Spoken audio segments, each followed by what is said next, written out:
na si Serwano. Nasa labas na kami. Pupunta na kami ng Alaminos. Relax na relax. Passing light. Sige.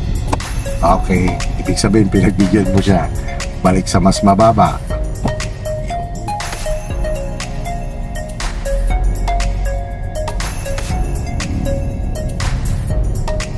Very good.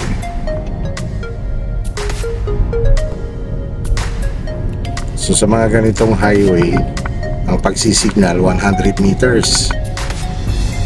So doon sa rotonda, dahil ang direksyon natin pa right, so dapat mag-slow down ka hanggat maaari ikaw ang titigil. Pakikiramdaman mo yung nasa highway na or nasa rotonda na. Pag clear, yun, arangkada ka dahan-dahan papuntang right.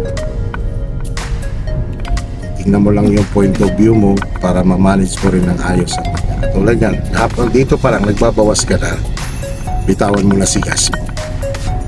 Pwede mo lubog si clutch, alalay si brake. Lagay mo sa mas mababang gear, second gear. Direksyon natin dyan, signal ka yan, tama yan. Huwag ka pupunta sa right ha, sundan mo lang yung lane mo. Huwag ka pupunta sa right, sundan mo lang yung lane mo. Sige, gas lang ikaw bahagya, kontrolin mo lang sa pagkagas.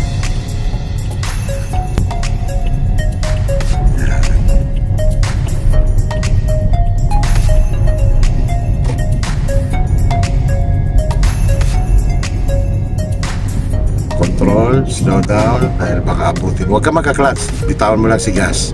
Hindi mo naman kailangan si clutch. Control lang sa pagkagas yan. Lalapit ka sa kanya, bitaw si gas. Yan, para hindi ka dumikit sa kanya. Huwag mo lang magagas.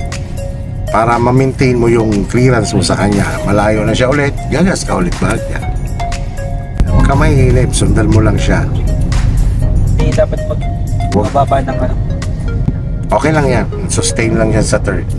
Kasi tingnan mo speed mo nasa 40. So akma lang din siya.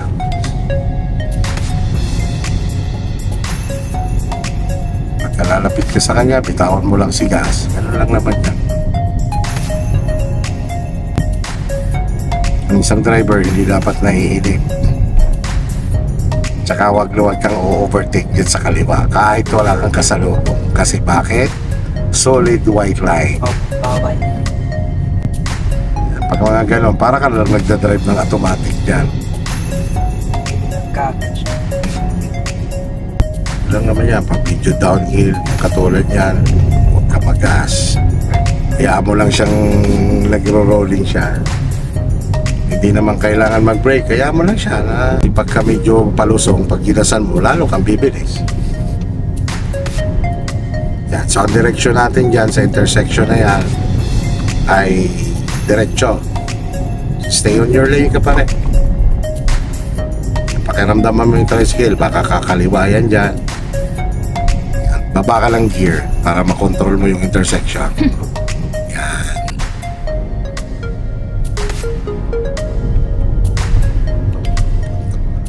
After mo sumisignal siya. Okay, clear, left and right, go, straight. Yan.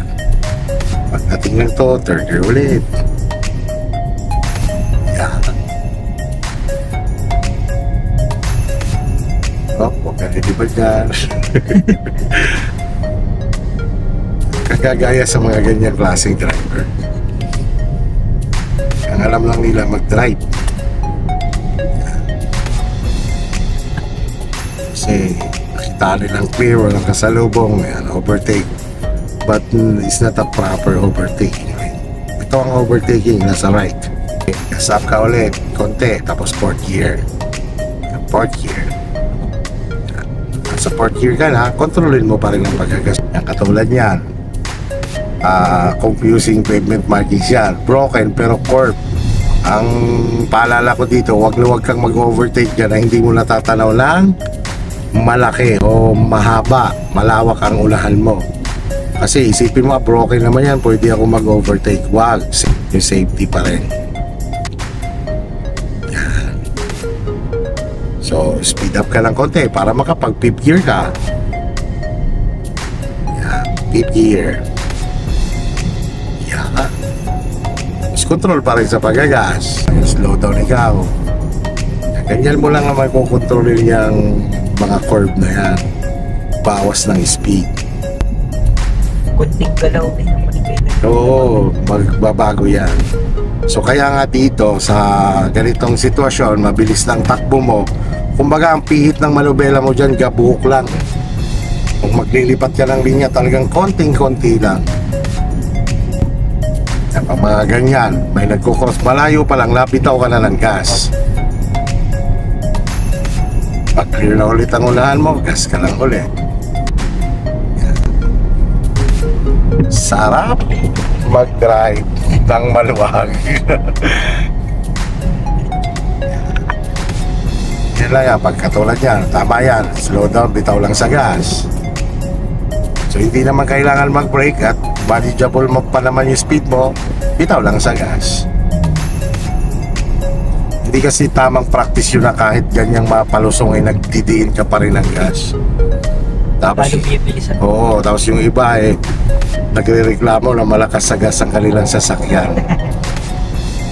Isa rin kasi yan sa dapat tinitraining na alam na halimbawa medyo downhill ang kalsada, huwag ka magas para kahit papalo nakakatipid ka rin consumption mo sa gas. May speed ka ba na kayo?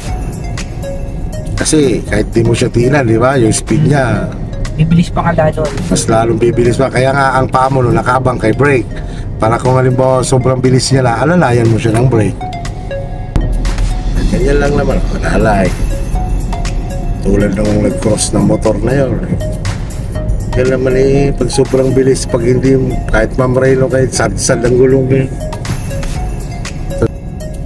Sige lang, banda yan, may clean fuel sa kaliwa, papasok tayo doon. Ikot lang tayo. Sige, speed up ikaw ulit. Slow down, yun lang yung clean fuel. Signal na ikaw, slow down na ikaw. Yan, opo, bawas na ng gear. Yan, alay pa. Mamaya ka lumiko. Tapat ka muna doon, sige, forward pa ng konti. Forward pa ng konti. Oh, palalay, slow down, liko. Okay, liko. Up, slow down ulit, slow down, clutch brake. First gear. Yan. Up, ito lang. Ikot ka lang naman ka. Tandaan lang talaga. Slow down ka ulit. Ang unang titingnan, kaliwa. Tapos signal ka sa kanan. Tapos kanan naman tayo dito. Control lang talaga. Dandahan. Kanan. Bigla kumakanan ka na. Kanan. Diyan ka mula sa lane na yan. Pagka pumapasok ka ng ganyan. Pwesto ka mula dyan. Speed up, gear up. Tapos tingin, signal sa kaliwa. Tingin sa kaliwa. Pagka clear, unti-unti kang pamasok. Huwag bibigla. Third gear. Third gear. Pagka naglilipat ka ng linya, di ba, tumitingin ka mula. Pag clear, unti-unti lang. Huwag mo kagad biglain. Signal kaliwa. Tingin, wala. Unti-unti lang. Yan. Tapos nagdadagdag ng speed.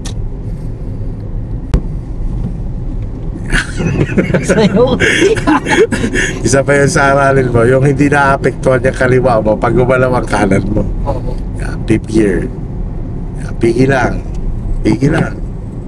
Pigilin mo lang siya. Huwag sasabay sa kanan.